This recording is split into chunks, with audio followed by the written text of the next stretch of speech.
find adventure at the click of a button, or from the turn of a page, or the casting of a die. Join your hosts, Conniff and Shiloh, on an unforgettable journey.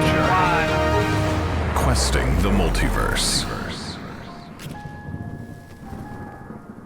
Shiloh, do you play any board games? Like when you go and visit family for the holidays, or maybe get together with like a sibling or something. Do you ever play board games? I know we've talked about this once upon a time in the void of internet podcasting. But for our new listener and for my poor memory, would you answer the question, please? It sounds so forceful. Would you please answer this question? Would you answer this question, please? Wow, that's scary. I guess. I think if not, there's generally some sort of an interest in at least trying to play if nothing actually gets played. Okay. So I guess I'll answer yes. Things have changed, family dynamics, and my niece that is interested in and likes that kind of stuff is got a boyfriend now, so yeah, that's the end of it all, isn't it? It's always the end of it. But yeah, I hope we could get back to that. I think, because I personally like playing board games. I just don't have a whole lot of friends around here anyway that do. But in the past, I have had a group of friends that actually, would get around my actual gaming table. Yeah. And, I ran campaigns and we played board games on off nights and had a lot of fun. It was basically game night. So nice. Miss all that.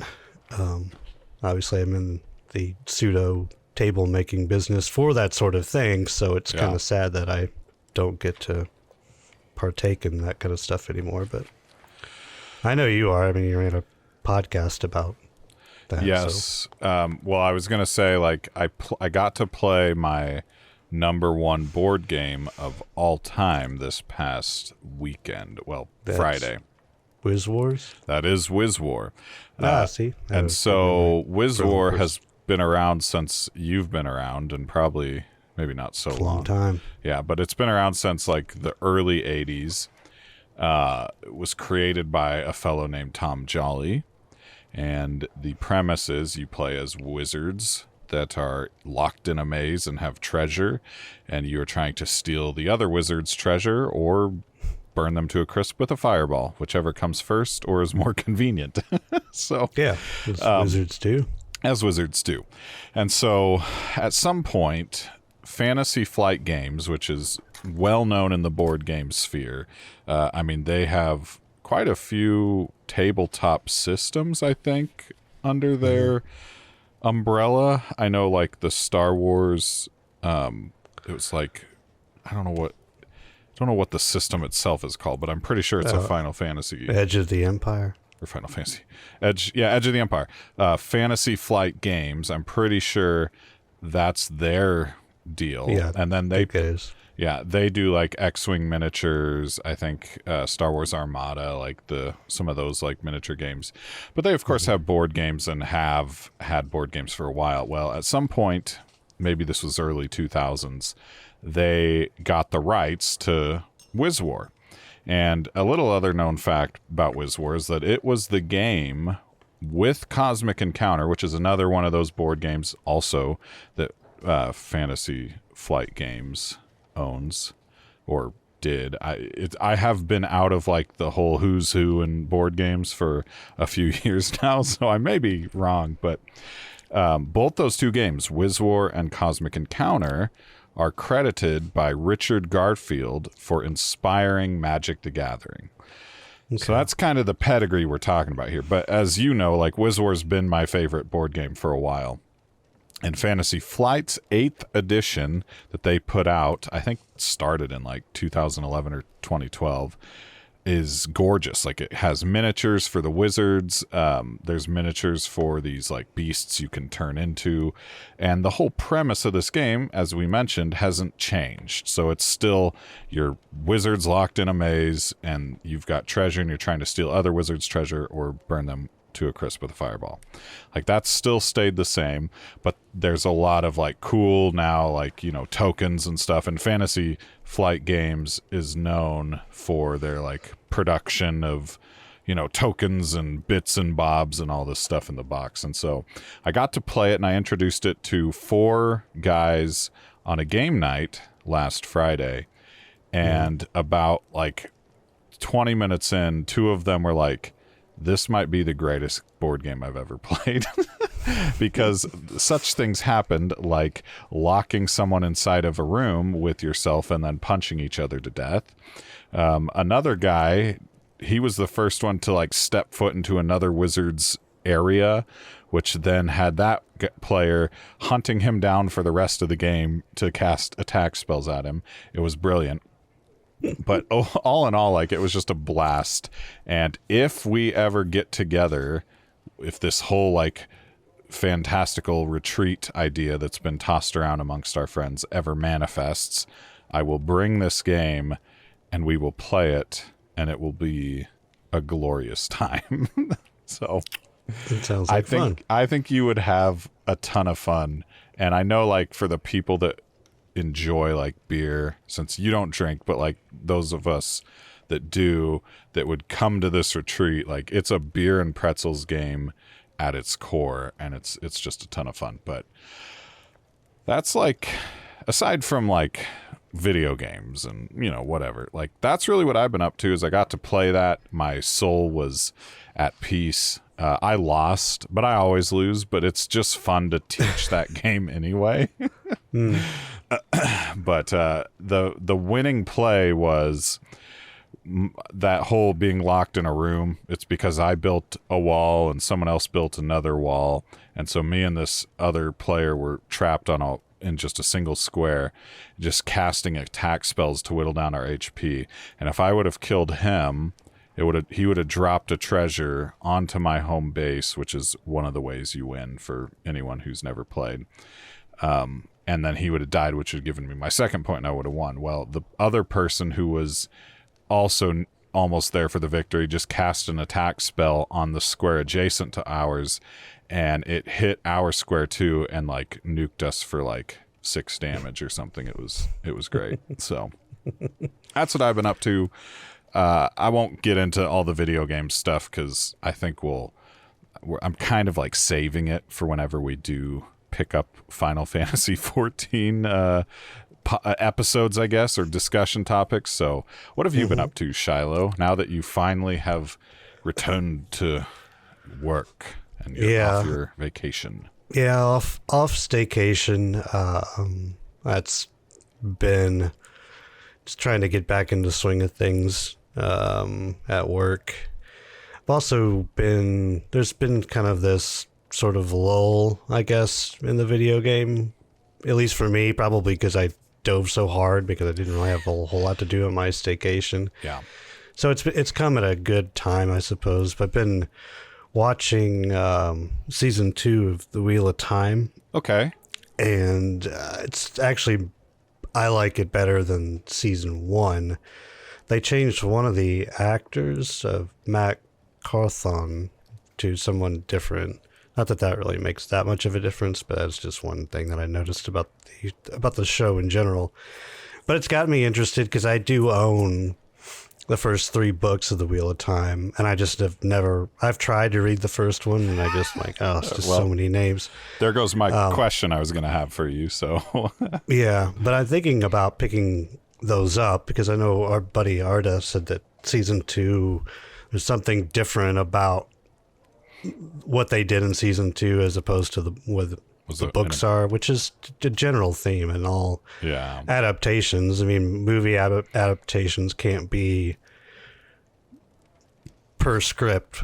It would just be sometimes too long. Translations don't transfer to screen as opposed to written pages. So it'll be interesting to see because it's actually gotten me interested, especially now that I know names at least and characters, and it'll be kind of a good starting point, I think, because that is kind of one of the hardest things I think about at least the first book, for me anyway, was just names and the lore, and it's like, whoa, it's a lot right out of the gate. So that's how I felt about the Fellowship of the Ring. Did you read the Lord of the Rings trilogy? Oh yeah, many times. So the Fellowship of the Ring felt like that, where like, and I think I watched the movie before I read the book, but then I read the other two books before I watched their respective movies. Okay. But with the Fellowship, like having watched the movie, which most people that are nerds like us that are our age or in our age range, because it's a range, yeah. not just mean I'm young, but like everyone probably unanimously agrees that the Lord of the Rings trilogy by Peter Jackson, specifically Fellowship of the Ring, Two Towers, The Return of the King, is an excellent adaptation. It is.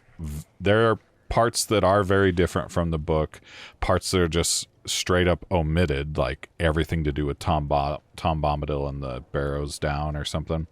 Mm-hmm. And then stuff that happens maybe in, I think like Shelob takes place in Two Towers in the book, but in the movie, like they put her in Return of the King, I think, right? Or do I have that mixed up? It could be. No, because it's been so long since I've seen the movies, and longer since I've read the books. But the point is, like, the Fellowship was wow. Like the first 100 pages were, I think, like Hobbiton with the whole Bilbo and all the history of that, and it was a chore to get into. So I guess Wheel of Time is in good company there. But my original question was going to be, if you'd read the books, do you think like you're enjoying the show? As someone who hasn't read the books, I guess I could jump into the show and then find an appreciation for the world and then get into the books. Yeah, I think point. so. I mean, that's obviously what I'm doing. So yeah, and at least that's the plan. So, that and just listening to music and taking it easy, I suppose, after work. A little bit of video game stuff, but yeah. Well, and it's not like you. I feel like where I'm at, you might be the same place where we know we're going to get into Final Fantasy 14. We've got some people getting into it, and eventually we're going to be able to run dungeons and whatever else. Like there's no like this sense of rush or urgency. It's just like, yep, like, I'm going to get off work and whatever I feel like doing that day, maybe it's reading a book, maybe it's watching a show, maybe it's coming into Discord and playing games. Like I feel very content, but I don't feel like an urgency or an agency to do any one thing specifically. Yeah. So that's helped. I think that's coming off of finishing Baldur's Gate 3 for myself that was kind of like the levee broke, and then I was finally able to just, all right, I'm just going to see where the waters take me, as it were. Yeah. But, well, I'm glad you're still kicking, even after having to return to the dreaded job. Not your job being dreaded necessarily, just the collective job that everyone dreads. Yeah. Which is having to work for a living. Yeah, it's part of adulthood. Yep. Okay, let's dive into the news. Now, I'm going to take this first one, since computers are dumb and weird and beyond my understanding. I cannot open the link for the second piece of news, so I'll let that one be yours. I can open it, but if I do, it'll shut off our recording, and then the happy folks on YouTube will be deprived of these faces. So yeah, we can't have, we can't have that. So we'll start with this bit of news. It feels like it kind of comes on the heels of Jim Ryan from Sony or PlayStation stepping down, and while it's not is it Phil Spencer, it's someone else who we are uniquely aware of because of the games we've played. Pete Hines of Bethesda fame is retiring after 24 years, which is pretty wild. But I will go ahead and read his statement that he posted to Twitter. And before I do, what was the first Bethesda game you ever played? If you can remember. Honestly, probably Doom, but the first one I actually enjoyed, Morrowind. That's fair. I mean, not that Doom's a bad game, but I don't think it was owned by them back then, was it? So maybe not. So we'll just say Morrowind. That is the first game that because I never played Redguard and never played some of the older ones. I think Daggerfall. Daggerfall. I never played any of those, but I did play Morrowind through and through, and loved that game for what it was at the time. But this is kind of sad news, I thought. That was my first game too. Like that was back in 2004 or 5 something. Morrowind was like my introduction to Elder Scrolls, but this is what he says. After 24 years, I have decided my time at Bethesda Softworks has come to an end. I'm retiring and will begin an exciting new chapter of my life exploring interests and passions, donating my time where I can, and taking more time to enjoy life. This was not a decision I came to easily or quickly, but after an amazing career culminating in the incredible launch of Starfield, it feels like the time is right. This is certainly not goodbye by any means. My love of Bethesda and its people has never wavered, and I will never stop being a part of this incredible community we have grown. Thank you to the hundreds and thousands of fans I've gotten to meet and talk to over the last 24 years. Your energy, creativity, and support has been such a big part of my journey. I look forward to experiencing the next part of the adventure alongside you. Working with the amazing people, teams, and studios at Bethesda has been the greatest experience of my life. I'm incredibly proud of everything we have done together, and I'm genuinely excited to see the amazing things they will create next. Love you guys, Pete. So, it is, like you said, a bit sad. I think it'll feel more sad when Todd Howard's retires. Yeah, only because I think the world just blow up. I think if Todd... Bethesda will just implode. No, but both of them have been there for since the decades. Beginning, really. Yeah, it says Pete Hines joined Bethesda in 1999 as the senior vice president of global marketing and communications. So he was the face of Fallout, I guess. Yeah, but Bethesda's such a iconic studio nowadays. Like people love to riff on them, and for whatever reason the Starfield hate has been weird, to say the least.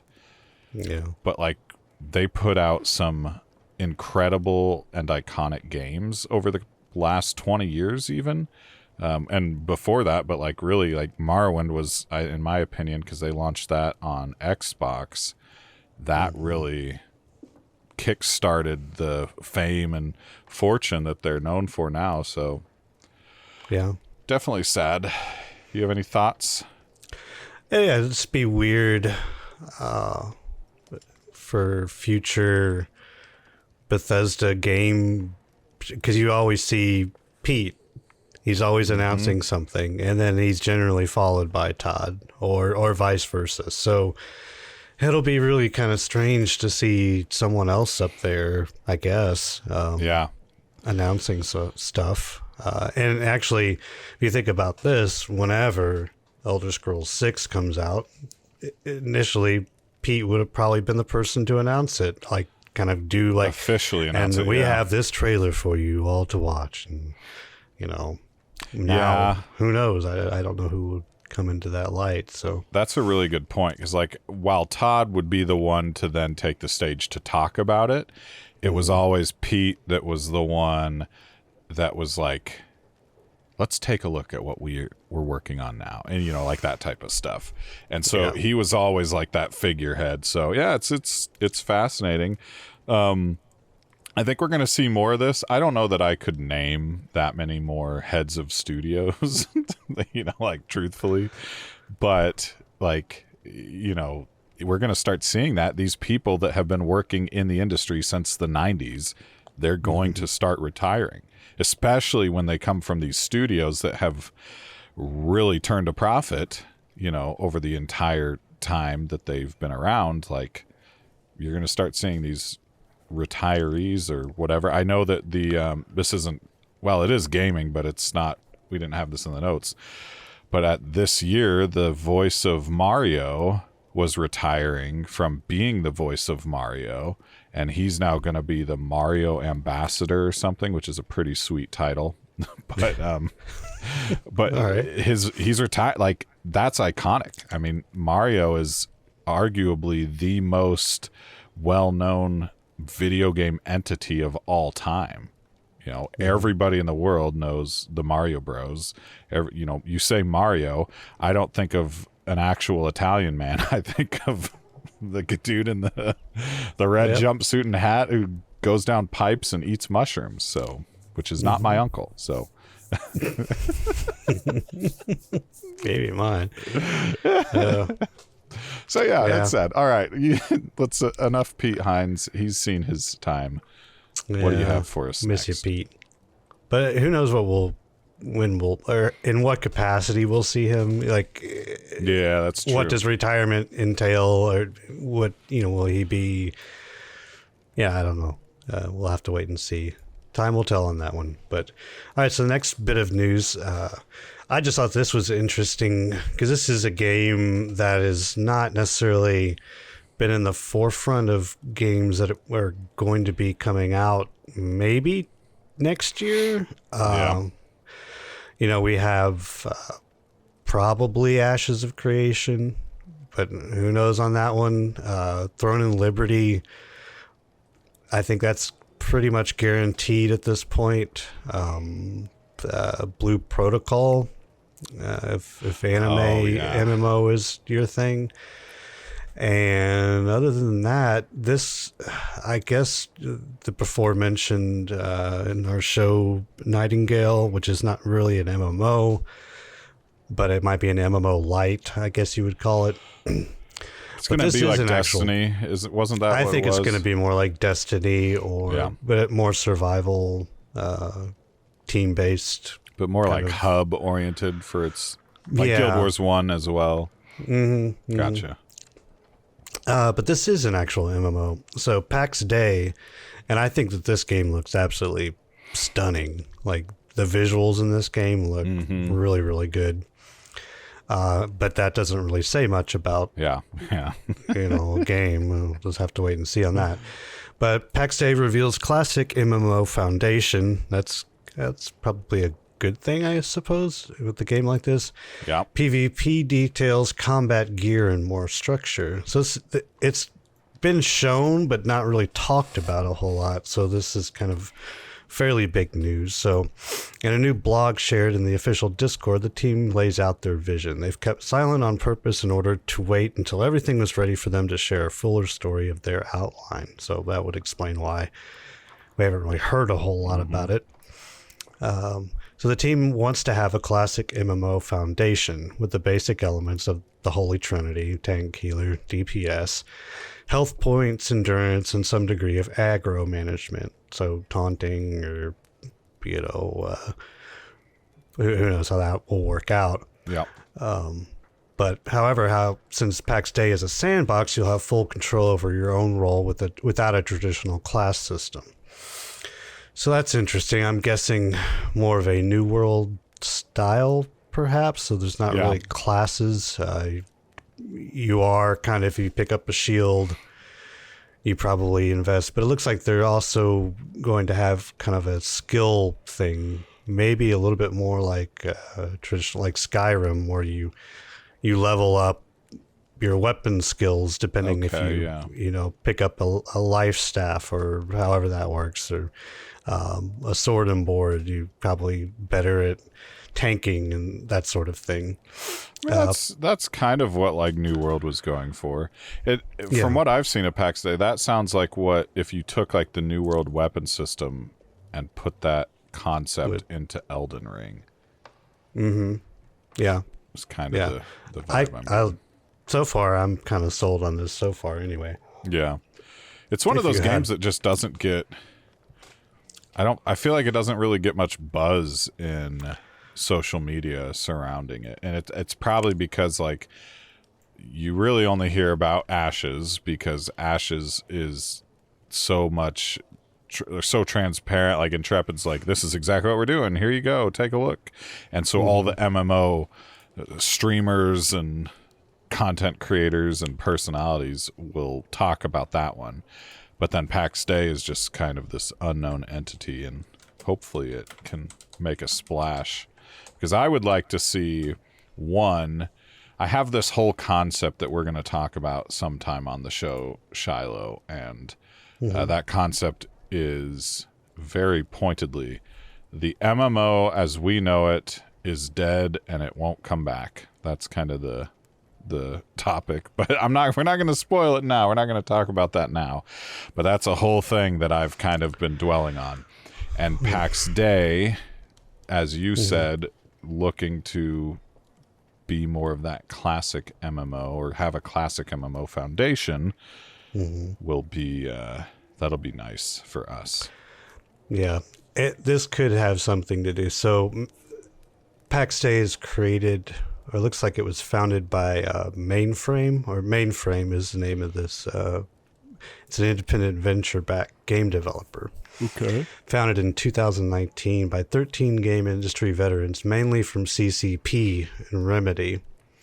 So the people that created EVE Online, and I'm not sure what Remedy has done, but Remedy is very familiar. I don't remember either though, off the top of my head. But so they have offices in Finland, Iceland, and France. So this will be interesting because it's definitely a different spin on. We don't get a whole lot of MMOs created in Europe, really. I mean, at least this will be really interesting and neat. Remedy Games, also known for Alan Wake. Oh, there you go. 2, Control. That's actually. That ticked the box or tipped the scale or whatever. The little needle on the dial's starting to get higher because of that. Because Control is PAX Day. Yeah. Because Control is fantastic. I think this game has a lot of potential, but the PvE rewards will essentially be resources that you can use to craft higher level items. For a top gear set, it will mean taking some risks. Item decay is also happening. You'll lose equipment when you die, some but not all. Okay. So there's a little bit of risk versus reward, which is nice because you don't really. It can be discouraging, I know. But there are also going to be PvP zones, and I like this element. So you don't see it a whole lot anymore, but you used to.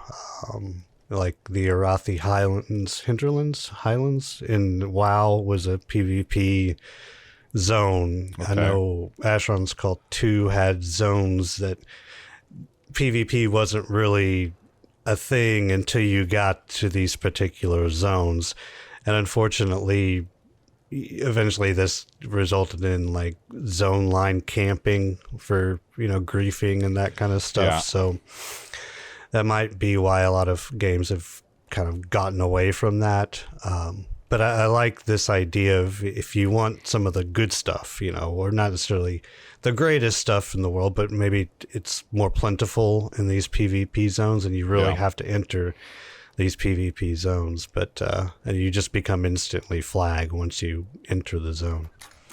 Yeah, it's definitely, that was RuneScape. They had the wilderness, and they originally, there was no like line separating the non-wilderness and when it started. It was just all of a sudden you were in the wilderness. And what they did do, though, that kind of combated what you were describing with the camping is they had a level system. So like when you first enter the wilderness, you're level 1. And at that point, only people within one level up or down of you could attack you. And so obviously the deeper you go into the wilderness, the higher the level is. So at the very end, it was like level 50 wilderness. And anybody 50 levels higher than you or 50 levels lower than you could attack you and you could attack them. And so it'd be interesting to see if they do something similar. I support the idea of PvP zones. I don't, at least because then that gives me the option to be like, you know what, I am feeling a bit feeling frisky tonight. Let's go, baby. Or otherwise I can be like, no, I want to go just do this instead and I can avoid it. And I will tell you, there is the mindset, like when you enter a PvP zone like that, like it's a lot more terrifying, you know, like there's a lot more of that fear there that you're going to get just ganked or something. And so it'll be, but that also heightens the sense of exploration. Because if you really can go explore in these zones, then you're like, ooh, and if you're going to lose items, like you're only going to take stuff that you're willing to risk. So there's a whole lot of fun that can come of that. And you're already, I think this game has a very, very detailed, I don't know how detailed it is, but it looked like it had a very structured night and day type of thing. So daytime, maybe not as bad, but if you try to venture out at night, kind of like Elden Ring, I suppose, or ironically, the game Eastshade, which is a game about painting, there's no combat, but you couldn't go out at night because it was too cold. And so if you got caught out at night, like after so long, you'd faint, and then you'd wake up in an inn at the last town you visited. And so it was, they had a whole system for it, but it made exploring. And as the sun's starting to set, you're like, okay, I need to start wrapping up. So it was a lot of fun. But hopefully that I've definitely got my my finger on this game because I am interested in it, and be interesting to see because it looks beautiful. We'll have all the links and the QTM info on our Discord, but we'll try to post as much stuff about the game as we can because it does look interesting, and I'm definitely interested to see what becomes of this game. Hopefully next year. Hopefully we'll see it next year, but we'll see. All right. Next or last on our news list is the next Final Fantasy XIV job that is coming with Dawn Trail, and that is the dual sword wielding Viper job. Now, this looks tight, and I watched some recaps of the Fan Fest that was in London. I think it was this past weekend.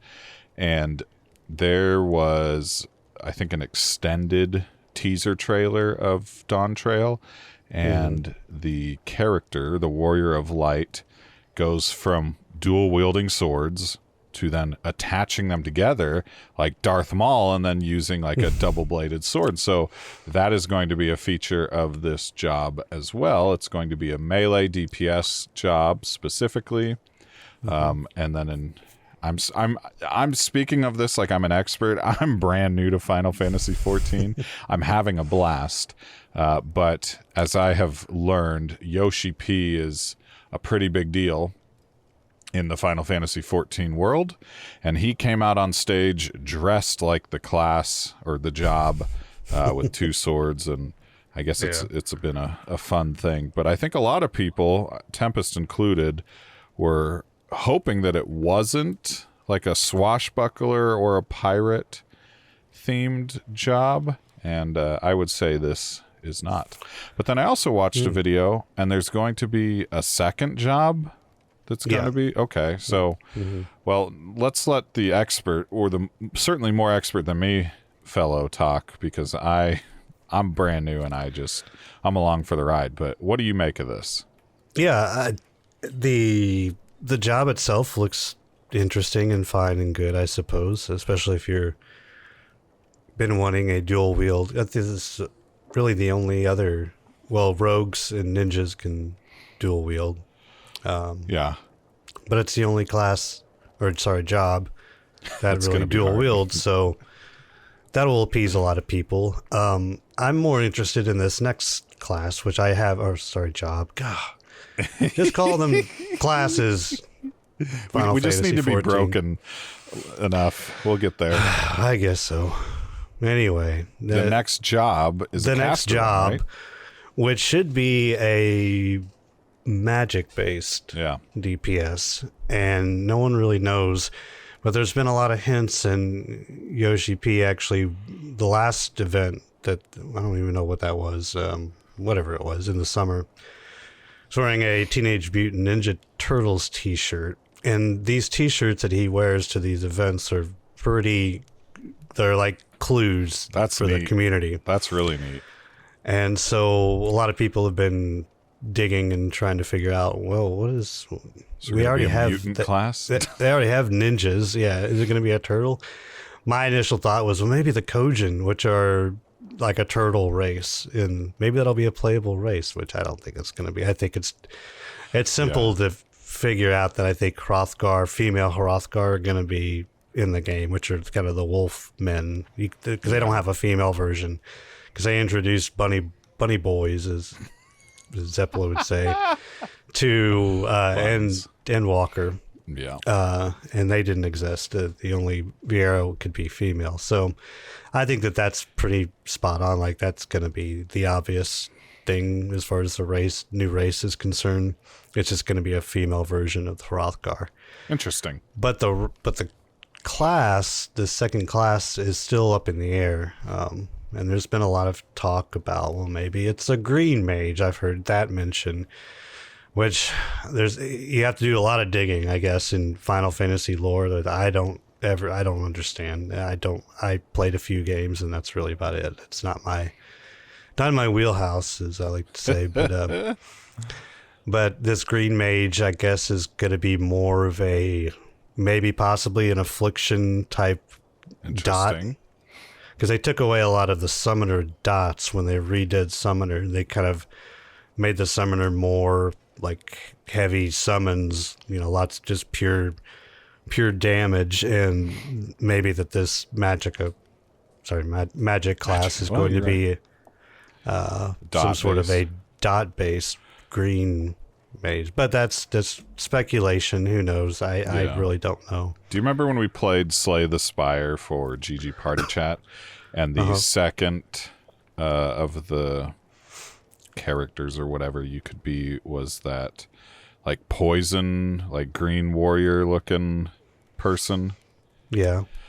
So that was very much like poison build. Like, you'd go through the tower and the cards you were playing would hopefully sort of start stacking and building up poison.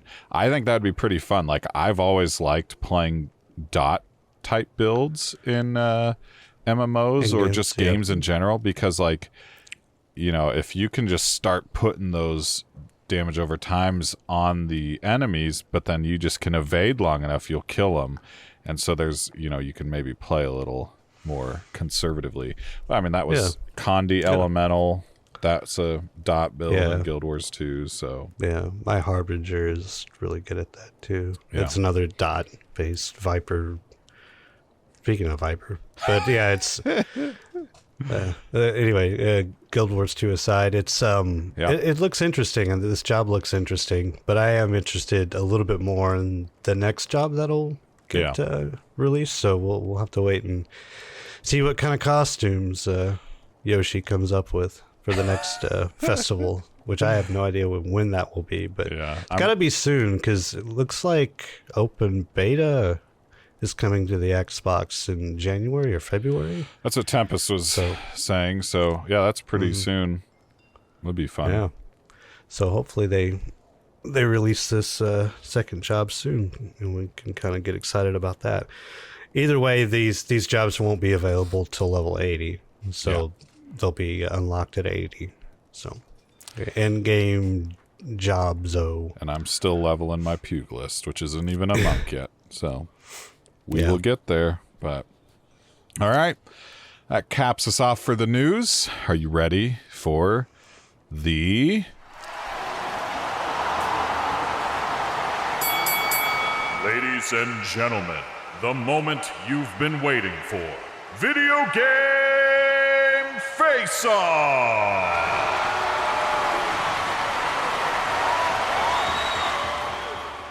This is a titanic matchup in some ways. In some ways, it's maybe one side.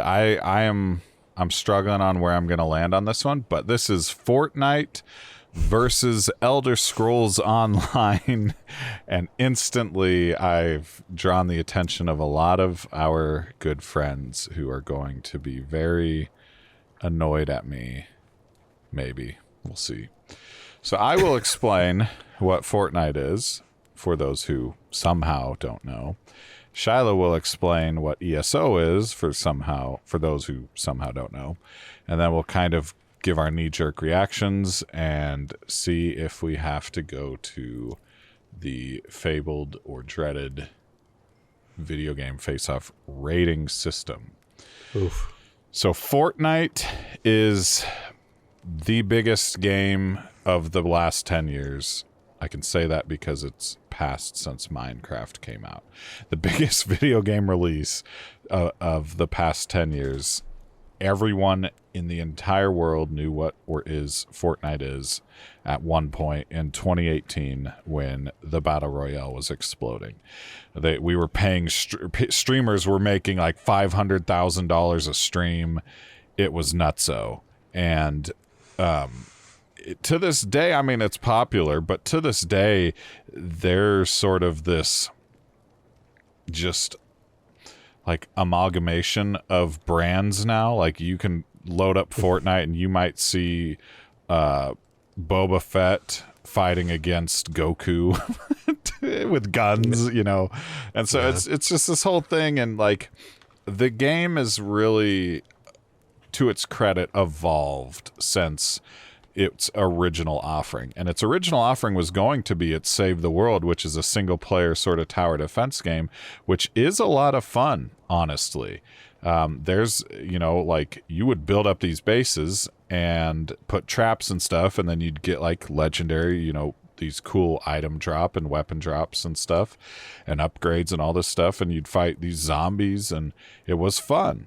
But the Battle Royale came out before the game officially launched, and that was all she wrote. That was it. That was it. It just blew up. And to be honest, like when I look back, like my marriage even has this sort of like different eras of video game playing. And so like the first few years were just Overwatch. And then the next few years were just like Fortnite. And then Fortnite bled into ESO, and then it was ESO for a while. And now we're in the era of me just playing PC gaming and just all sorts of PC stuff. But like Fortnite was a serious thing in 2018. And I mean, I was playing with tons of people all the time. Some I knew in real life, some I didn't know in real life, are my Overwatch friends, everything. Like it was a blast. Some of my favorite gaming moments have been from that game too. And just there's one day, I think it was New Year's, I was playing with a college friend, and we started this match before the clock struck midnight for New Year's Day. And we ended the match after it had struck midnight, and we won that match. And I was like, this is excellent. It was just this is the pinnacle of my life. It's gonna be a great year. Yeah, we've won a Fortnite match. So, you know, people might look at it and be like, this game's cheesy, or I hate this game, it's dumb. And, you know, like there's some merit to that because it kind of is that, like it's aimed at younger kids, not like 5-year-olds, but like it's aimed at like teenagers and young teenagers and stuff, and it's easy to see why it's popular for that reason. You're telling me I can play as Master Chief and go around and shoot SMGs at, you know, ice cream men? That sounds exciting. So the appeal's there. So what's Elder Scrolls Online for the 7 of our listeners that somehow don't know what this game is about? I don't know. You'd probably be surprised. That's true. So, Elder Scrolls Online was a release. When did it come out? 2014? That sound about right? I think so. Yep. It was originally released for Xbox PS4, Xbox One, PS4, and PC. Although the consoles came PC like was a year first. later. Yeah. Yeah, consoles were maybe 6 months, a year later. I don't know, something like that. I bought the game on my Xbox One and played it for a little bit, and then I put it on the shelf. It did not originally, much like Final Fantasy XIV, needed a lot of work out of the gate, and they did some work. And one Tamriel came out, and the game was much more, much better received, and people started playing it. We played it for 5 years, something like that. It felt like. Yeah, myself 4. You were probably there a year and some change before that. So Yeah. And it's a different game as opposed from a typical Elder Scrolls game. It's not a single player game. It's an MMO. It takes place hundreds of years before the events of Skyrim. So you're not really in that timeline. You're in a timeline of the Daggerfall Covenant, the Ebonheart Pact, and the Aldmeri Dominion at wars with each other and trying to reclaim the White Tower of Cyrodiil. And so that's not necessarily the focus of the game. It's basically an exploration of everything else in the world of Tamriel. So you have not just Skyrim or not just Morrowind, but you have everything else that has also been covered both in lore and in early Elder Scrolls games like crap. Morrowind. No, I'm thinking of Skyrim, like Elsewhere and Somerset and High Isle, and even areas of like Glenumbra and the Alakir Desert and Blackwood and Stone Falls. Yeah, all that stuff. So you get to explore a lot of Tamriel, and that, I think personally for me, that is where the game really kind of shine, was all these different environments, getting to explore the rest of that universe was fascinating to me. Not necessarily like rehashing, although actually I take that back. My favorite expansion of Elder Scrolls Online is by far Morrowind. So actually getting to see Vardenfell without funky looking dark elf faces that just pop up at you, like the old Morrowind game. They're just like, what is that? Oh, it's a dark elf. Yeah, that is nice, because Skyrim the graphics still hold up in Skyrim. Morrowind, not so much. So it was nice to be able to actually see, Vivek City and the Red Mountain and all that stuff. But yeah, lots of fond memories of Elder Scrolls Online. It's not necessarily the game's fault on why both of us left. Well, maybe that's to be debated. I think it was just time for me to move on, probably you as well, but very good MMO. I did watch something earlier today. It was a timeline. This is kind of fascinating. This is another aside, but we'll get back to your thoughts on both of the games and where they fall for this video game face-off, but wanted to talk about this. It was a timeline of player counts for MMOs and live service games throughout an entire year. So you had all these bars of like World of Warcraft and RuneScape and Guild Wars 2 and ESO and EVE Online and Lord of the Rings Online and Lost Ark and New World and all of these different MMOs. Even Destiny 2 was on there. So they had all these games, and it was just fascinating to watch the bars shift go as the and years go by. Yeah. And it was really neat to watch. But it was funny because ESO would peak at maybe the highest would be like maybe the 15th game, like total. This was in 2022. Oh yeah. So this was just like last year. Maybe they did 2021 and 2022. I can't remember, but it was fascinating to watch the games fall and rise. But generally, there was always World of Warcraft was at the top. I think that maybe at one time RuneScape was actually at the top, and Final Fantasy. And it's like those three would just kind of bounce back and forth between who was on top and who wasn't. Oh yeah. But it was funny because Guild Wars 2 was generally always above ESO, which I'd never personally would have ever thought was a thing. But yeah, it's always not been by popularity, yeah, but probably not by popularity. But this is just player count. Yeah. So pretty interesting. Anyway, so what are your thoughts on these two? It's hard for me to wrap my head. Now, I do actually own Fortnite, which is weird. By my brother. This would have been, when did the game come out? 2014 as well? No, so 2018 was 2018. Well, was 2017 Fortnite? was when I first got my beta key to get into Save the World, with the promise that the Battle Royale was coming in the fall, and then I didn't play until it became the bees. Well, I didn't know about the Battle Royale, so we bought it as more of like kind of a looter shooter. Like that's that like did you play it then as the?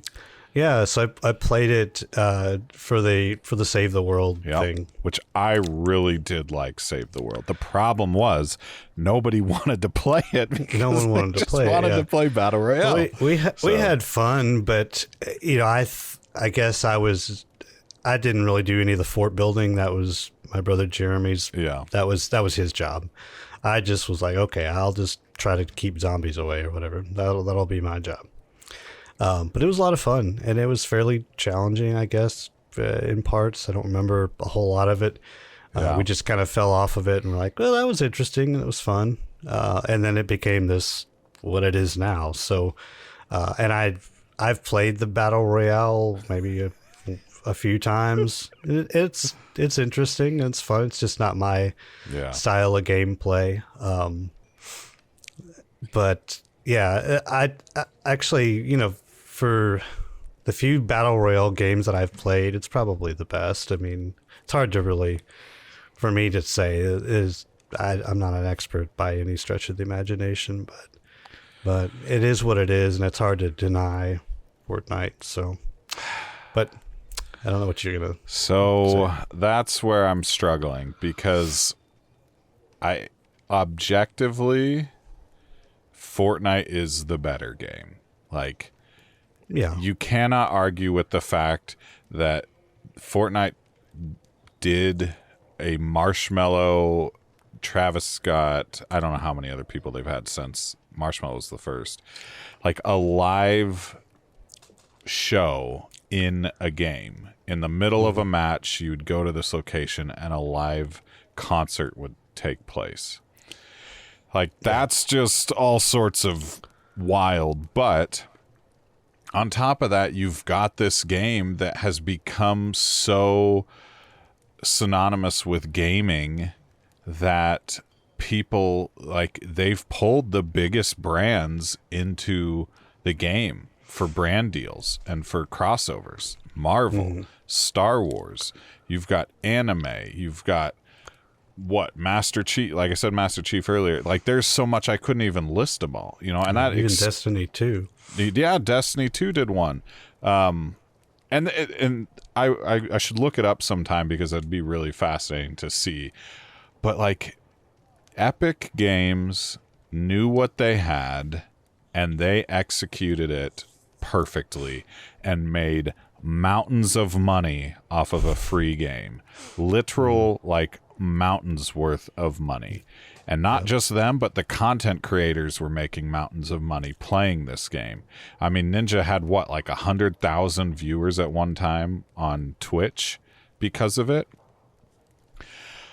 And like, you look at this and, it's like, it may not be the game for you, listener, but it was the biggest game in the world from like 2018 to maybe 2020. like without a shadow of a doubt. It didn't matter what other games were coming out, you know, like Fortnite was the top of the list. If we could, you know, Fortnite's never ever going to be on the Steam store because it's Epic Games, but I don't even know, like, the most concurrent players, like, let's see, Fortnite highest concurrent, if I could spell players. A quick Google search. No, that's a new peak. Surely there's been more than that. I don't know. When did the game have the most? Is this going to kick off my recording? Wouldn't that be surprising? So far, so good. I got so many ads. We'll just say a lot. So it still has an average of 257 million players over the last 30 days. Oof. And that's just the 30 days. I can't find a... I don't know. There was 1 month in August 20. It looks like August 2020 saw an average of 290 million average players. That's mind-boggling. So the point is, like, no matter what your opinions are of the game, it will be known as one of the most important games of the past decade. I mean, it's in the same category as Minecraft.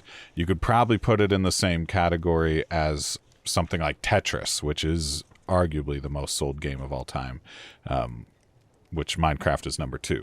So, you know, it's in the same realm as Pokemon as far as popularity. When Pokemon Red and Blue released in the US along with the show and the TCG, like, I mean, it was the biggest thing on the playground, you know, like it was no question. And so when you turn your attention to ESO, it pales in comparison. And so then I'm like, okay, but is this about what we think objectively is the best or subjectively based on who we are?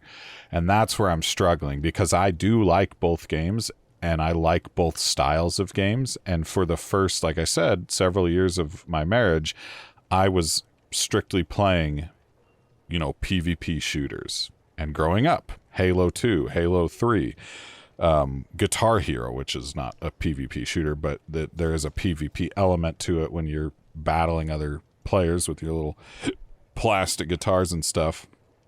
Like, I like that style of game just as much as I like the MMOs.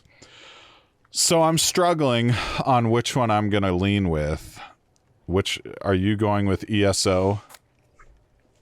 I feel like I can't. Just because of it just doesn't, it's not really fair, like, because obviously they're two different games. It's apples and oranges, but it's hard to deny what Fortnite is and what it's become. I know it's a good game. I personally don't play it, and I have played it a little bit, but I would have to give the nod to Fortnite. Wow. And that doesn't mean that I think that it's going to topple something eventually, because of, like, okay, now I'm putting my foot down. And it's really, it doesn't really depress me, but it's sad that I can't really say, well, no, Elder Scrolls Online is just that's where I'm going to draw the line. But I just don't know if I can between these two games. It's not really fair to Elder Scrolls Online, but I'm going to have to give it to Fortnite. Well, but at the same time, like, somewhere on this bracket, where eventually Fortnite is going to meet a game that may beat it. And so the question remains, like, well, if the ESO isn't that game, then what would be that game, considering we spent so much time in ESO? And so that's why I'm struggling with this matchup specifically, because I'm like, Fortnite is going to be talked about in the video game history books forever. And my memories of it, like, I was playing Fortnite and then ESO simultaneously with two very different groups of people, right? But at the same time, there were some of those people that were playing both right there with me, like some of my real life friends. And so it was, there are some seriously iconic moments from Fortnite, which you wouldn't expect, but like the first time I ever won a match of a battle, the match of Fortnite, I have a video clip of that saved on this computer. I have a video clip of the very first time I won and that was with people, like a 4-man squad. I have a video clip of the very first time I won solo. I have one of when I won duo. Like, these are like core video game memories. And at the same time, I do have a ton of footage from when we played ESO, like the time that the statues and Scale Collar Peak moved, and then you had a heart attack the next day. Like, I still have that clip. Like, it's, of me having a heart attack. You're not having the heart attack. Well, I don't know. You might have been having a palpitation during that. It was Scale Collar Peak after all. Probably. But I'm kind of in the same boat. Like, my initial lean was Fortnite, but I don't know. I think if we go with the rating system, like right away, like the controls of Fortnite are way easier to understand, even the building, than Elder Scrolls Online. The pacing and progression, like Fortnite doesn't really have that, but Elder Scrolls Online does. And the leveling is just, once you get max level, which is level 50, and then you start working on your champion points, like, you're kind of funneled into just grinding for gear and dungeons and trials. Like, there's no point to anything else. And we're going to come across as jaded ESO players, but we loved that game for 4+ years, truthfully. So I don't know. I'm trying to like ease our listener into the inevitable, I think. And I think I'm just going to rip the Band-Aid off. But like UI design, like Fortnite just takes the cake for that. Microtransactions. Fortnite literally wrote the book on modern microtransactions. Like, you didn't have to buy a darn thing. You could. ESO kind of took that book and then peed or pooped on it. Really, yeah. If you want to be even more jaded, yeah. I think most actual current ESO players will agree with that. Yeah. But like sound and music design, like, I think Fortnite gets the cake because, one, sound has played such a huge role in battle royales in general, like knowing where stuff is coming from. But not just that, there are some like iconic themes that they had for like menu themes, just some classics. Like, we're talking like a titan of video games compared to a very popular MMO version of a titan of a video game IP. Mm-hmm. So, yeah, art design. I mean, Fortnite's not really. It's just well, and again, it's cartoony, right? Which we've proven is timeless. Level and world design. I mean, I'd have to probably give it to ESO on this. One, there's more of it, but two, like the one thing that I think Fortnite is saving is bringing back the classic map that everyone played on in 2018. I bet you that's in their back pocket. Like, if we ever need a ton of downloads and influx of money, we're gonna do like a week-long like history throwback, or week-long like throwback map and stuff. So social engagement, they're both great, but at the end of the day, like, Fortnite is more entertaining to watch to me than ESO, because especially if you've been in ESO, like, you can watch the same dungeon only or trial so many times. And if you have not played them, it's far easier to understand what's going on with Fortnite than ESO. Narrative, ESO would get it. Replayability, well, I think we're done here, Shiloh. I think I'm gonna have to lean and give it to Fortnite more than ESO. As much as I love ESO, Fortnite is like, I still will play it. Like, I have it installed right now, and I will play it. I've played it with Weevil. I've played it with Jibs within the past like month and a half. So there you go. I guess. There you go. Well, right. Now that we've just burned bridges all over the the world with our hot take on which of these two games better. And at the end of the day, really, if you'd even thrown Guild Wars 2, which I hold more dear currently, even though I have probably more memories of Elder Scrolls Online, I would probably still have to give it to Fortnite. Like, it's hard to... The only thing that could probably, from a practical and rational standpoint, that you could throw against Fortnite that I would be like, I don't know. And that's not even an MMO that I really care all that much about, would be World of Warcraft. So, and that's just me being rational. Like, how would you put Fortnite versus World of Warcraft? Like, those are two juggernauts. Like, that's, putting Fortnite in ESO is like, I don't know, Mike Tyson versus Jamie Foxx. Yeah, it just doesn't, like, how do you do that, Well, but at some point we're going to have to decide, like, okay, something's going to topple Fortnite. And I'm not going to say that I have a vengeance against Fortnite or anything, but if I feel like something is like, all right, it's in my time gut. To go like, down. It's not just we're trying to say Fortnite is the more iconic game. Like, in my gut, I would go with Fortnite for this more than ESO. Yeah. Whereas in my gut right now, if Guild Wars 2 was up against Fortnite, I would be like, I've got to go with Guild Wars 2 because it's like, I enjoy what I enjoy now because of Guild Wars 2.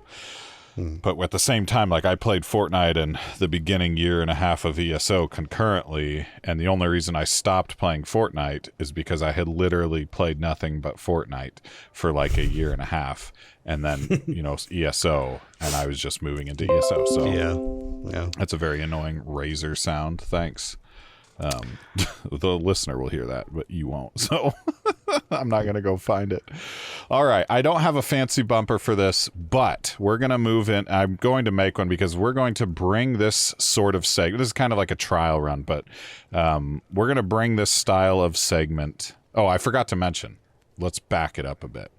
That was Fortnite versus ESO. The next video game face-off that we do is going to be Fable 2 versus Assassin's Creed 3. This one's going to be a bit more unknown. Like, could go either way. This one's going to be really, really hard for me personally. Fable 2 is the reason I bought a 360. And despite popular opinion, Assassin's Creed 3 might be one of my favorite Assassin's Creed games. It is my favorite Assassin's Creed game, so yeah, we'll see how this goes. Yeah, I got a lot to work through. Yeah, so mentally. So that'll be not really. That'll be the next time we do this segment. But for now, we're going to move into this sort of dry run of what we don't really have a name for it yet, but this is more of like Questing the Multiverse discussions or QTM something or other. We'll come up with something, and eventually I'll make a nice QTM topic du jour. Yeah, whatever he said, whatever French that was. And we'll do like a little bumper, and we'll, because there's going to be many of these in the lifespan of this show, which is eternal. So don't die, Shiloh. Thank you. But this one specifically is about holiday events in MMOs and live service games. And we added the live service games because single player games don't really have this, but there are non-MMO games like Overwatch, which I guess is now just Overwatch 2, that do events. And they're not Fortnite, right? Fortnite does, well, Destiny 2. Ish. Destiny 2, but Destiny 2 is considered an MMO. So what we wanted to do, we're going to split this into two parts. Part 1 is this episode. Part 2 will be next episode. Part 1 is going to be a big picture look at events and games in general. And then Part 2, next episode, is going to be a specific look at events that we love in different games we've played. So this part is, we've got 3 questions we're going to ask and kind of discuss, and then we'll wrap up the episode. And then next episode, we will get into the specifics and the details of why we like what we like. And that episode will release the day before Halloween, so it'll be thematic and whatever. So I will ask the questions, and then Shiloh, we'll just openly discuss it. But the first question here is, what do you look for in an in-game holiday event? And how I would also word that to you is, what sorts of things do you just love to see when you load up the game, a holiday event is currently active? Like, what do you hope to see in a game? The biggest thing, I guess, right out of the gate is things just need to look different. Not necessarily the entire world, but that's what you expect. When you get in, it's not like holiday event and you go into your usual town to do your business and there's nothing unnormal about anything. That's not a holiday event. Like, everything needs to look or feel festive depending on the event, in some capacity. It doesn't have to be crazy and out of this world, but if it does, then that's okay by me as well.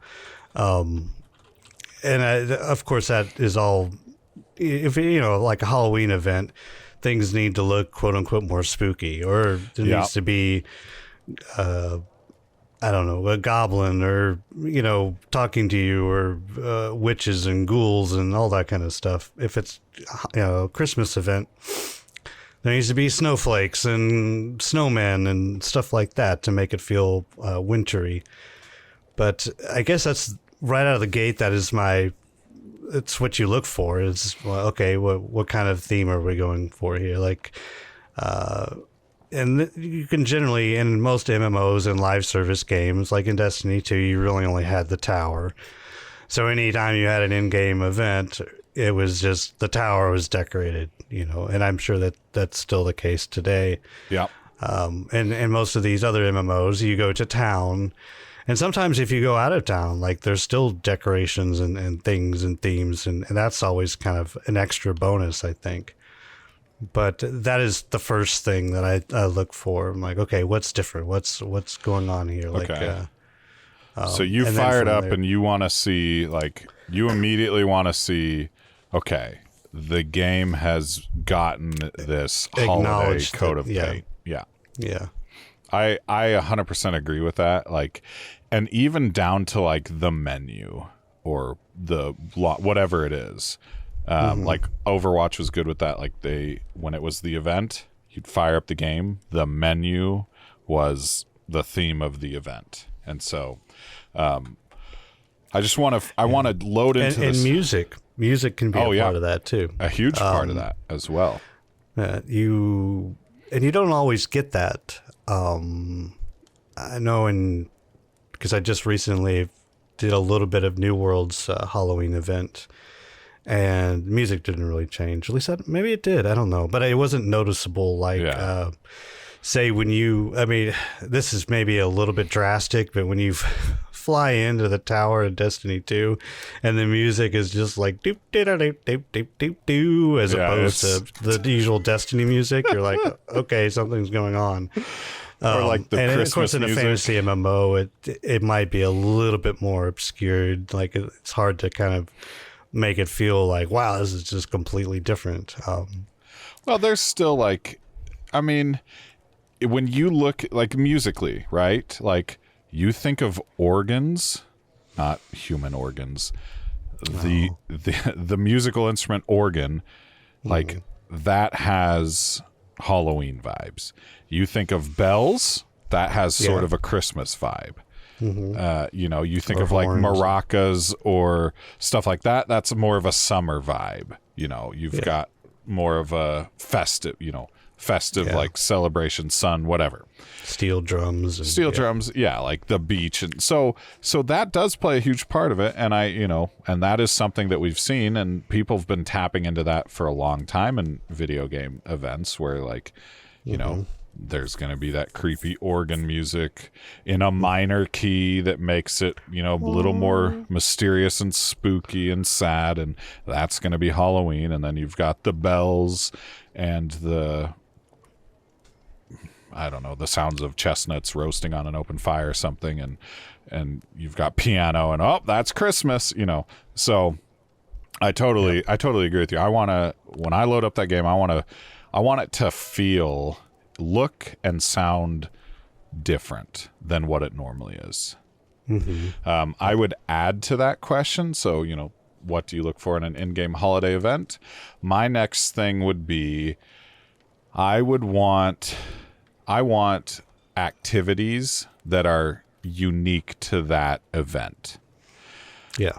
Because that's what we do in the real world, right? Like, I don't go trick-or-treating. My kids don't. They don't care. You probably don't go trick-or-treating unless you're a serial killer. No. Or you're taking like a niece or nephew. But like Halloween, people go trick-or-treating. They dress up in costumes, whatever. Like, if anything, like Halloween these days that is what it is. Christmas, you might go caroling. You might go look at Christmas lights. You might go to dinners, and if you're like my family, you go to a Chinese restaurant because of the Christmas story. Obviously that can't be translated into a game. Summer, you'll go to the beach. You'll go do stuff outdoors. There's a big focus on the beach, at least in the USA, when it comes to like summertime. And of course that's temperature wise, right? But like, I want a game to translate some sort of like real world activity into the game. And this is where I give the games the pass. Like, for me, it doesn't have to be in universe. And we're going to get to that specific question later on. But what I'm just saying is I want an activity that feels like it's part of the holiday that is being celebrated. Yeah, different things to do, because these things break up monotony. And it could be argued, I know I had mentioned this to you, but it feels sometimes when you've done a certain event in a certain game once, maybe twice, you've done, like, that's it. Like, you go about like, okay, it's a holiday event. Okay, this is the fourth time this, in ESO it was, okay, great. I've got everything. So for me, like, looking for an in-game holiday event, as far as a returning or multi-year player, having some sort of evolving door of new stuff to collect, or new things to do, like kind of maybe a rotation of events or those activities that you'd mentioned, some sort of rotating event thing that players are like, oh, this is coming back this year, I can go do that. That was fun from years past or whatever. Yep. A newer player wouldn't even know, but an older player would. So that would be something that I would look for in a game. My most recent experience in New World for the Halloween event, it was fun, but it's basically just one event. It's a go kill the pumpkin mob thing, and it's basically just a version of their corrupted portals, just with a little pumpkin flair. But there is a big cauldron in the city, and you go turn in your tokens, and you can get some fun little masks and some different craftable weapon skins that you can make, or actual weapons, depending on whatever you need in the game. But there is just that one event, as opposed to Guild Wars 2, which there are many 8-10 different things that you can do for the holiday festival. And that maybe isn't fair, because New World's only been around for 2 years and Guild Wars 2 has been out for 10 plus. But no, I agree, though. Their festivals Guild Wars 2 probably has the greatest Halloween based festival of any MMO that I've ever played. So yeah, not really fair, but that is sort of what I look for. Like, that is the kind of prime example of what a holiday in-game event should be in an MMO live service game. I think is Guild Wars 2's Mad King Festival. Well, I agree too. I do want an activity that is unique. Like, it's not something I'm going to be able to do every year or all the time in the game. It's literally only shows up when the event happens. But then on top of that, I don't want there to be just one. I want there to be a few options, like different ways to celebrate. And when games really nail that, I think that's when it's, you've got something special. So, okay, so that's kind of the basic, like, what do you want to see in an in-game event?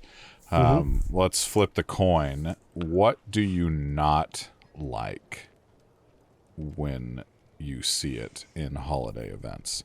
Like, is there something specifically that you're just like, this is kind of dumb?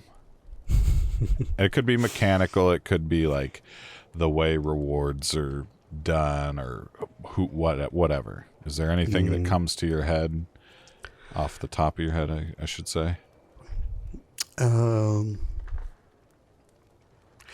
I mentioned this years ago on GG Party Chat when just things get a little bit out of hand. When it's just a little too much, like the Christmas decor. Throw up. Yeah, the Christmas throw up, the Halloween blabber. It can be when it's just, and I can't really think of any examples. I think I might have used New World as an example, but I hadn't really played it.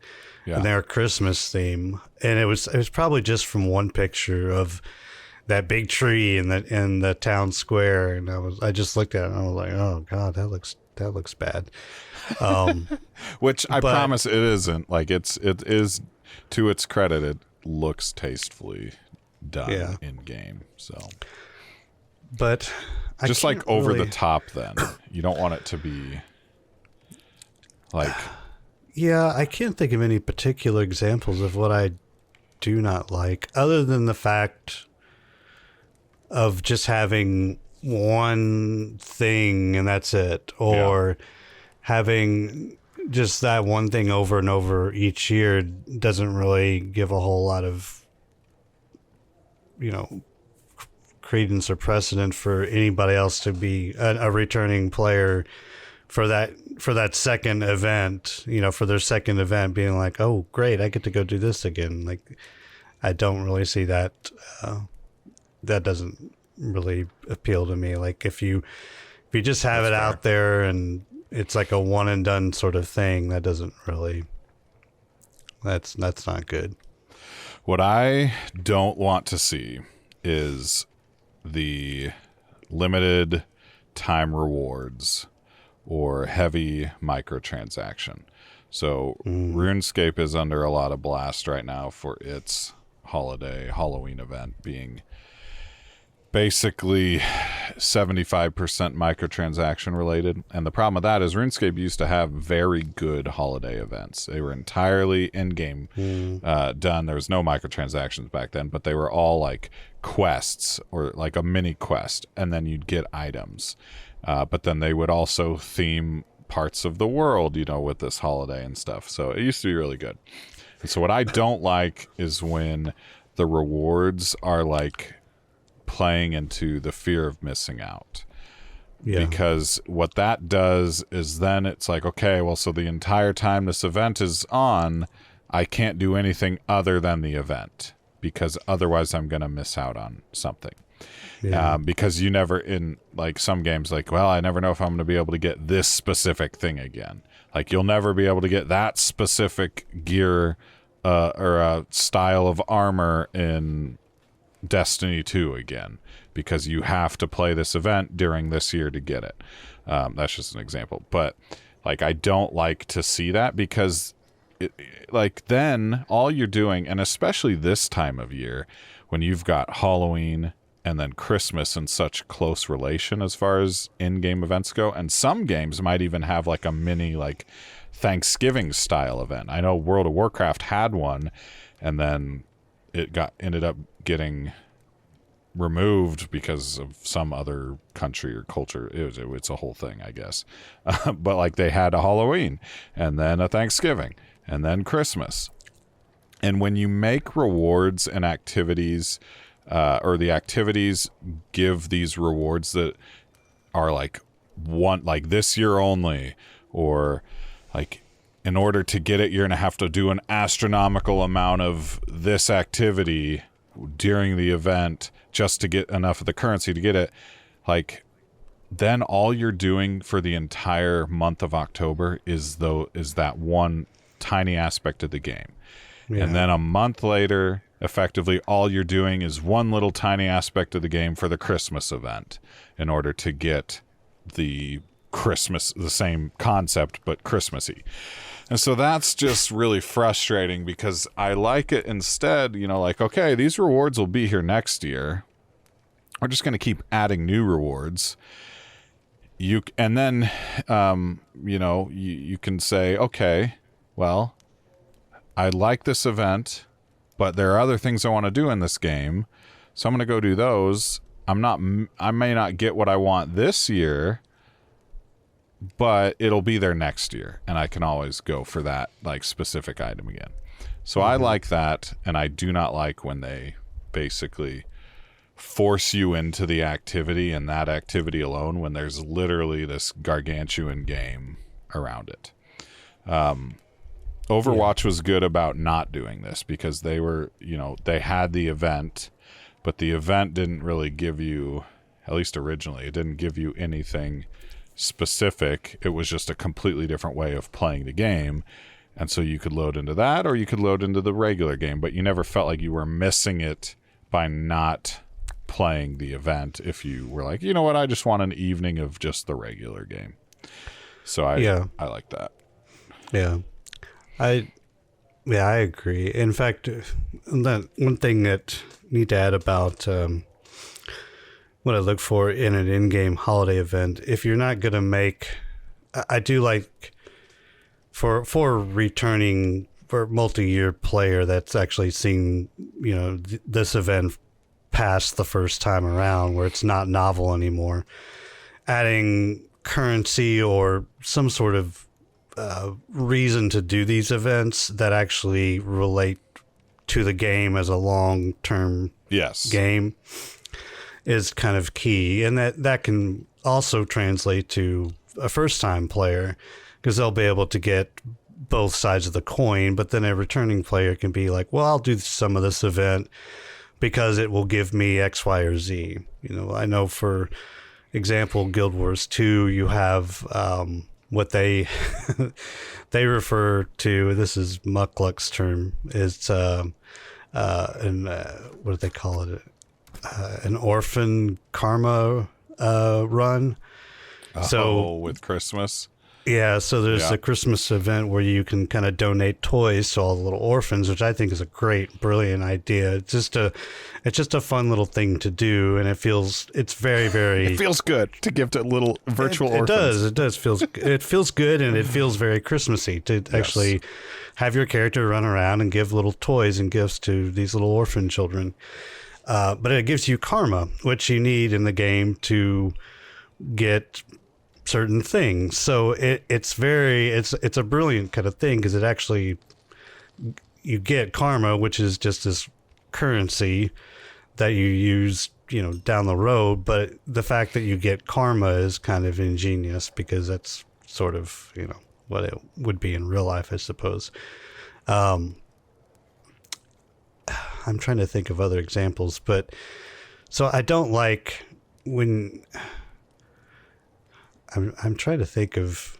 Yeah, I get the FOMO thing that you're going for. So like the Dark Moon Fair, thing. Which is especially when it's tied to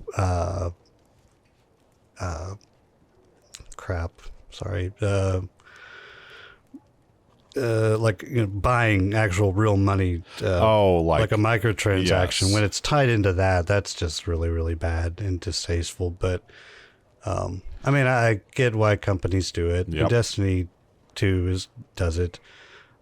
Guild Wars 2 even does it a little bit. You can buy certain costumes and things and gliders and stuff. But they release those on kind of a schedule anyway. Yeah, and that's inevitable. Like, you're gonna, that makes money for games, and so I get it. What I was gonna say is, so the Dark Moon Fair in WoW is a good example.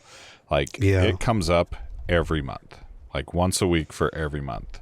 And so that's far more frequent, but the activities that you do there, you can go and I think you get a XP buff that you can get that then lasts when you're not in the festival for an hour or something. And you can do stuff at that fair for rewards and items and all sorts of stuff, but it doesn't have to consume your mind and your gameplay that week because it's going to be back in a month. And so this is the same concept it'll be back next year and you'll be able to get the same stuff. There's nothing that's going away because you didn't grind for it this specific time the event came out. ESO had each, and this is a little different because I get it, but you can't go and get those cakes, the anniversary cakes, if you've missed them. We might have played in the year that, the new year that it's being celebrated, but if we weren't playing for that exact time when that event was on, you'd miss out on the cake. So that's one little thing, but I don't really dislike that because I understand it. And the cake is really easy to get. If the cake was hard to get in that game, and you had to do a ton of stuff during the event to get it, that would be annoying because one, if you don't do it and you're not grinding out that entire time the event is active and you miss this, you can't get it. You were playing, you were at the event, but you didn't grind it, you can't get it. It's not consumer friendly. It is what it is. So, yeah. Okay. The last question, and then we'll wrap up the episode. And again, this is part 1 out of part 2. Real world holidays versus in-universe holidays. Which do you prefer? So we've talked a lot about what we look for, and we're obviously relating it to Halloween or Christmas. Now, do you like to see the real world influence of those holidays in the game, or do you want to see the in-universe version more? The in-universe version. Okay. I have flip-flopped on this. I used to be that, and now I think I'm leaning more towards the the real world version. I don't know why. It's just, it might be a comfort thing. Oh yeah, I'm going to go and it's that season, the Christmas, I want to go see, presents and candy canes and snowmen and snowflakes and Santa Claus or whatever. If they call the in-game version of Santa Claus something different, that's fine. But I don't know. I've flip-flopped on it, but why do you, what's your reasoning? Well, because I can get the real thing at home. The real world stuff in the real world. I prefer. Someone doesn't. I spend prefer enough to time have those real world holidays coincide with an actual in-universe holiday. That's got a different spin on it. Because there are plenty of times, and maybe I'm just old and jaded, I don't know, but there are plenty of times, I personally would never step foot in a Walmart on Black Friday or anytime after 11 well, p.m. Generally anytime after 9 in the morning, but man, you are old. But just anytime, I prefer to have something different, a different spin on Christmas, a different spin on Halloween that you don't normally get in the real world, but it makes it feel like you have these essences, Halloween, spooky, undead. That's fair. that sort of thing. And then the actual, and the fact that our real world holidays are not actually, they're all convoluted anyway. Yeah, they're not what they once were either. Like, they don't resemble the original meaning of them. Right. So. And that in its core was actually completely spun around anyway. You know, Christmas was originally just this pagan holiday that the Christians eventually adopted and made it their own, and you know, all the history behind all of that. But so any sort of holiday in the game, and I guess it really shows the game's IP and roots and core and lore. If you can, the lore. If you can take a real world holiday and make it an in-universe holiday, and make it interesting and unique and fun, rather than just saying it's Christmas time in blah blah land, you know, come celebrate with Santa Claus or something, you know, and just that's not really interesting to me. But if you know. Yeah, like these, you know, and I mentioned it before, like some of the best festivals and holidays, I think, in games are, one of the first that comes to mind is Bilbo's birthday in Lotro.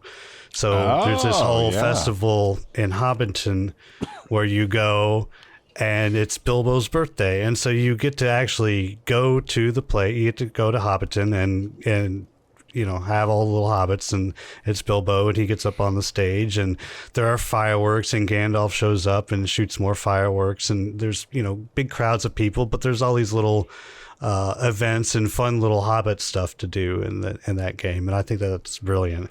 Because Lotro has a lot of lore and stuff to pull from, so again, that's not completely fair to a lot of other MMOs, but you know, I'm trying to think of actually. I guess it depends on how rooted the game's lore is into like the type of universe we know. Like for instance, like Guild Wars 2, they definitely fall on the side of celebrating our real world holidays, specifically with Halloween and then Mad King Festival and Winter's Day.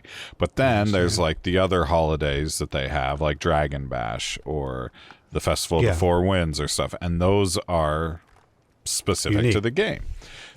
Something like the Final Fantasy one, like if Final Fantasy 14 did and we're going to find out by the time next episode rolls around, we'll be able to talk about it because it's coming in what was it? It was October 27th. 27th, yeah.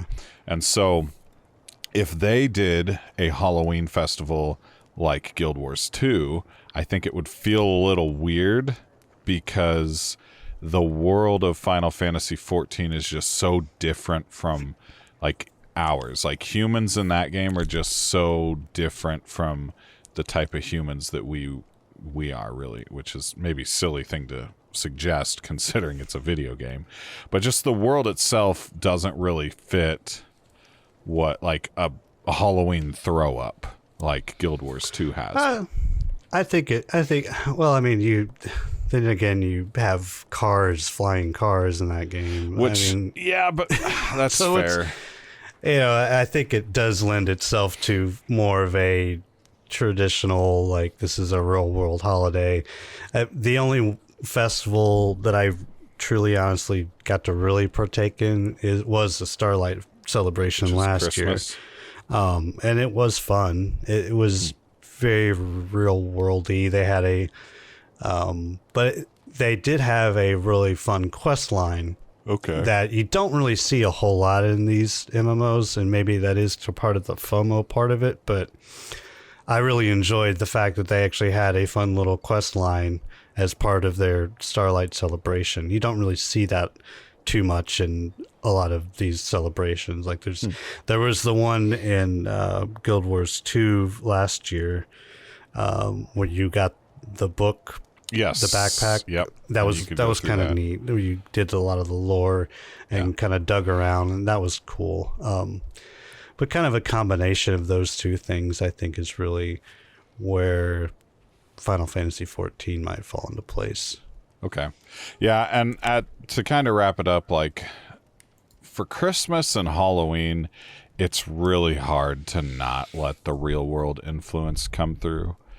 Yeah. And so those two kind of get a pass, but like if you were to do like a 4th of July or like an Easter event or even like a Chinese New Year, like that's when things start to get real like, like, and maybe that's just, and that's probably a cultural thing too. Like, obviously I think like someone listening to this episode in say China would probably be like, well, I don't really care, about a Christmas event, but I'd love to see my cultural holiday, the Lunar New Year and or the Mid-Autumn Festival shown in a game.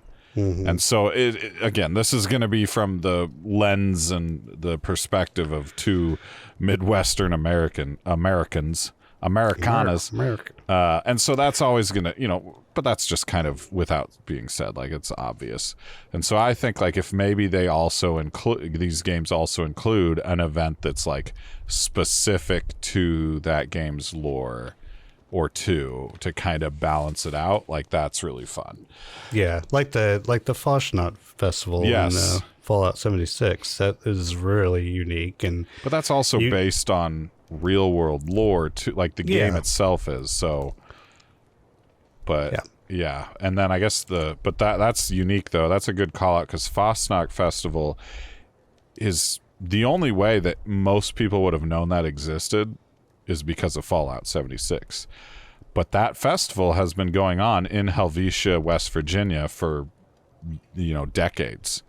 But now it's to the point where it's gotten so popular because of Fallout 76 that people show up now to that festival in real life with Fallout 76 masks. Paper mache masks. Yeah, so that's pretty fascinating. But I think that's a good like primer for next episode, us diving into some of these events that we're going to actually play or have played and maybe talk about them. But you have any final thoughts, any closing thoughts before we talk about next episode? No. It'd be fun to kind of rehash some of these in more specific detail, some of these, and I'll try to delve into my vast MMO of years. Definitely Lord of the Rings Online. I don't know anything about that one, so if you can. Yeah, it's funny because some of these MMOs were just fly by night. Like some of them couldn't even last for a year, so they even have time to do some of these events. So that's fair. Or at least I just gave up on them before a year. Like Ion and maybe even Rift. I'm sure Rift does events, and I don't even know. I don't even remember, but no telling. Yeah. All right. Well, next episode we are going to do the next video game face-off. So we teased it this episode. That's Assassin's Creed 3 versus Fable 2. And then, like I said, we're going to talk in detail holiday events and games part 2. So we hope to see you there, and we hope you enjoyed this episode, and thank you for listening. GG. No, we can't say that anymore. Peace. we need a new sign off. So farewell, questers. Peace and chicken grease.